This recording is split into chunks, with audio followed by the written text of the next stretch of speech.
যারা আপনি কি আবু সাঈদের মৃত্যুর ঘটনা দেখেছেন? আমি পুরোটাই দেখেছি। পুরো ভিডিও দেখেছেন? তারা যেভাবে আবু সাঈদের হাতে কোনো মরণাস্ত্র ছিল? আমাকে বলতে দেন আগে। আপনি ডোন্ট লিড ওই আনসারের মতো আমেরিকান এখানে বসে থাকে। আমি পুরোটা দেখেছি।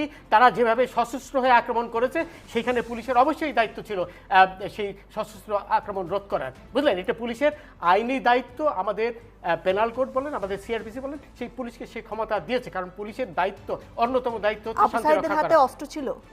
অবশ্যই ছিল। আমি কি অন্ধ মানুষ? তার হাতে লাঠি ছোটা ছিল, আমি নিজে দেখেছি। লাঠি দিয়ে সে মেরে আপনি শুনেন, আপনি তো একা দেখেননি নাকি? আরো অনেকেই দেখেছে। সেটাই বলছি। চলে আমিও দেখেছি, আমি দেখেছি যে অবস্থা। আপনার কথা শুনে মনে হচ্ছে না শুনেন, ডোন্ট প্লিজ এই ধরনের রাবিশ কথা বলবেন না আমার সাথে। আমার সাথে রাবিশ কথা বলবেন না। আমিও দেখেছি। উত্তেজিত হবে আপনি আপনি আমাকে উত্তেজিত করছেন। আপনি তো তাদেরই পক্ষের লোক বলে মনে হচ্ছে। আমি অবশ্যই আপনি তাদের পক্ষে কথা বলেন। শুনেন, এই যে সবুজ মেয়ে মারা গেল ছাত্রলীগের, তাকে কে মারলো? তাকে কে মারলো? সেটা তদন্ত হবে না? তদন্ত হবে তো, ওইটা সাইদেরও তো তদন্ত হবে, সবই তো তদন্ত হবে। সাইদকে কে মেরেছে সেটা দেখা যাচ্ছে। আমি তো দেখেছি। আপনি আমাকে বোঝানোর চেষ্টা করছেন যে আমি দেখিনি নাকি? এই ধরনের রাবিশ কথা আমার সাথে বলবেন না। রাবিশ কথা বলবেন না। আমি কিচ্ছু রাবিশ বলছি না। অবশ্যই রাবিশ কথা বলছেন না। অবশ্যই রাবিশ কথা বলছেন আপনি ওদের পক্ষে হয়ে কথা বলছেন। আমি কারোর পক্ষে কিছু বলছি না। স্পষ্টভাবে ওদের পক্ষে হয়ে কথা বলছেন। আমি নিরপেক্ষ কথা। আপনি ওটাও নিরপেক্ষ নন সব জায়গাতে। জাস্টিস শামসুদ্দিন চৌধুরী মানিক, আপনি আমার নামটা ভালো করে উচ্চারণ করতে পারেন না নাকি? এটি থেকে বোঝা যাচ্ছে যে আপনি আমার প্রতি আক্রোশ নিয়ে এখানে বসেছেন।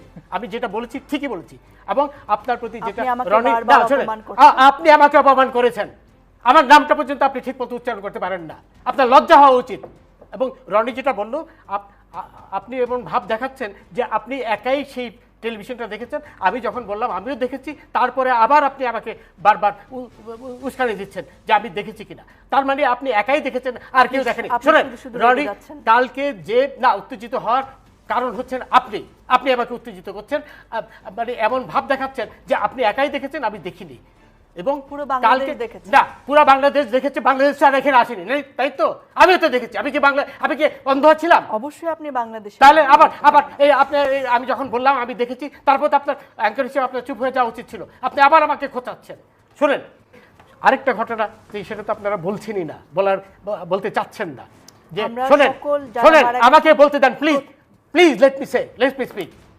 আমাকে বলতে দেন। আপনি কালকে চিটাগাঙে 12 জনকে ছাদের থেকে ফেলে দিয়েছে এই শিবিরের লোকরা, সেটা আপনার কোনো খবরে আসেনি। আপনি সেই কথাটা তুললেন না। আপনি সেই একজনের কথা যারা প্রাণ দিয়েছে আপনি কি বলেছেন এই কথা যে কালকে 12 জনকে ছাদের থেকে ফেলে দিয়েছে শিবির?